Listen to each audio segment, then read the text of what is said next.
I am so excited about this next segment. Are you thinking about getting a dog? Most people tend to do some research on dog breeds, help them pick the best one for them. But how do you really know which one would be best for your lifestyle? With a look at that, plus the most popular dog breeds out there, it's our pleasure to welcome Stanley Coren onto the program, a best-selling author, dog expert, and psychologist. Stanley, thank you so much for coming on the show. Pleased to be here.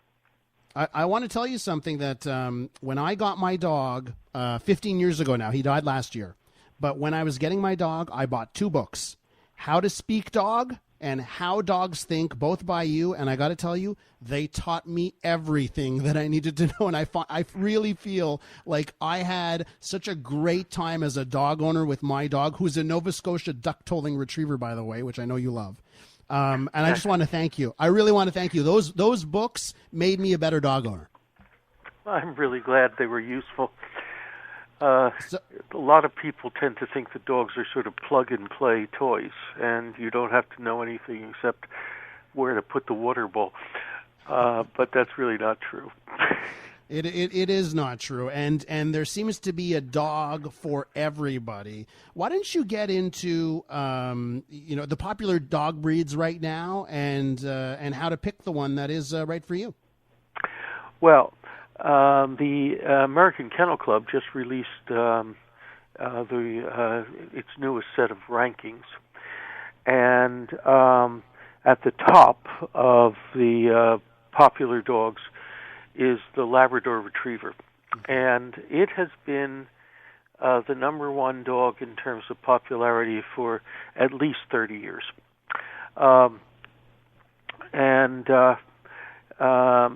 It's one of those wonderful dogs. It can do anything. Okay, I mean it's the 7th smartest dog in all of dogdom, and as I said, it can do anything except guard you.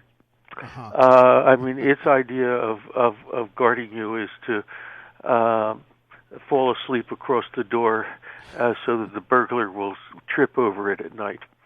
But and there's also another retriever up over there in the top 10, and that's the Golden Retriever. And those 2 dogs are always up over there. Also, dogs which you find in virtually every single ranking are the German Shepherds. The Beagles are always in the top 10, and the Poodles, and the really big guard dog, the Rottweiler. But there are always surprises in these sorts of things. The French Bulldog has been gradually, rising in popularity, so it's number 2. And the English Bulldog is number 5. They're sweet enough dogs, but you have to put up with the fact that they both snore. Oh yes. And sleeping, next to a bulldog is like having a Mercury outboard motor going at all times. I think you've got a lot of listeners laughing to that who have had to who've lived with a dog that has those issues with breathing. I want to ask you, because you brought up intelligence, and I think there are some people that are thinking about getting maybe their first dog. And if you have someone that's never had a dog before, how do you nudge them along the way of saying, hey, look at the breeds that have an above average intelligence to make your life easier? No, I don't. I mean, I'm a firm believer that the single most important factor in having a pet dog is its temperament.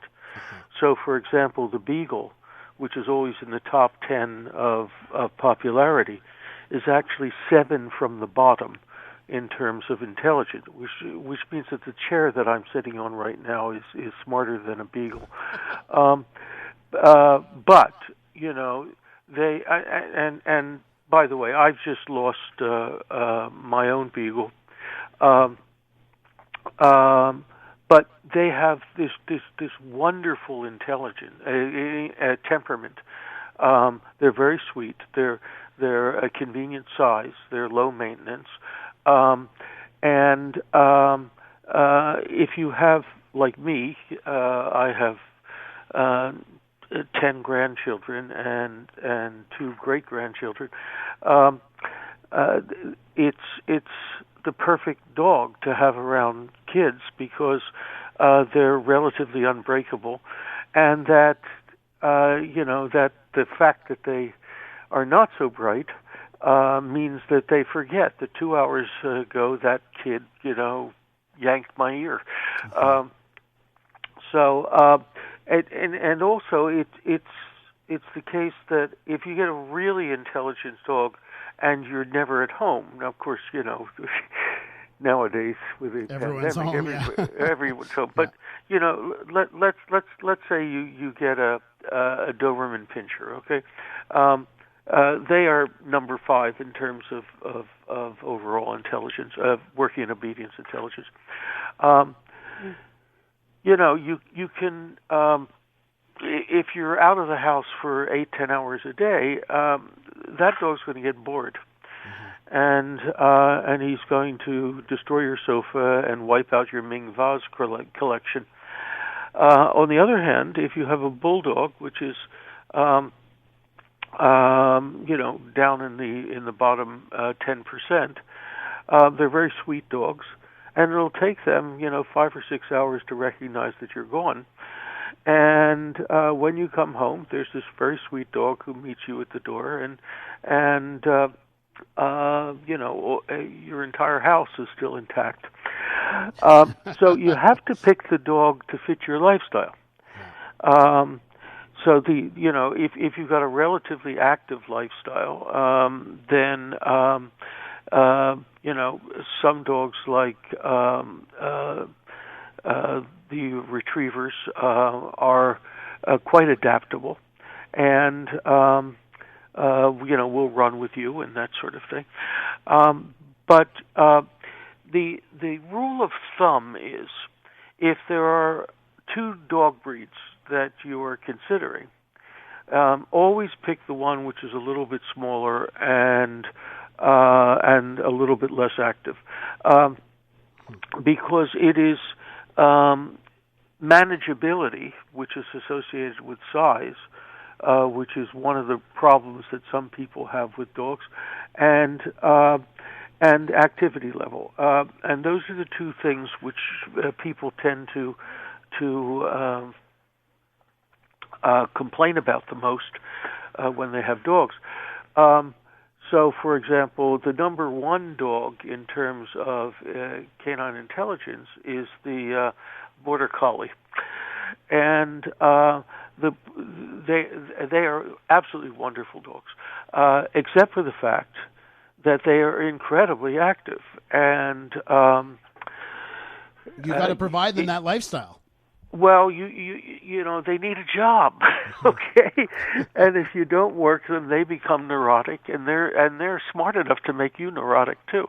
So you have to pick. And there are some dogs which have temperaments which are quite wonderful. So the retrievers are a good case there, and the spaniels are a good case there. In fact, the spaniels. Do you have any idea where we get the name spaniel? I have no idea. Well, usually dogs are either named after the person who created the breed. So there really was a Herr Doberman who created the Doberman Pinscher, or it is named after the place where the dog came from. So an English bulldog came from England, and so forth. Well, the spaniel comes from Spain. It comes from Español, and so that would suggest that these dogs came from Spain, but not one of them was developed in Spain. Ah. So what's going on over here? Well, at the time when these breeds were being developed, the mythology was that the greatest lovers came from Spain. And so here are these very sweet, kissy-faced dogs, and regardless of the reality, people figured they had to come from Spain. Stanley, you know what? We're out of time here. I just want to say the number of text messages we got. I want to have you back on the show because, I basically asked you one question and then you took us on a journey, and I absolutely love that. So come back to the program, okay? All right. Well, call me anytime you need me.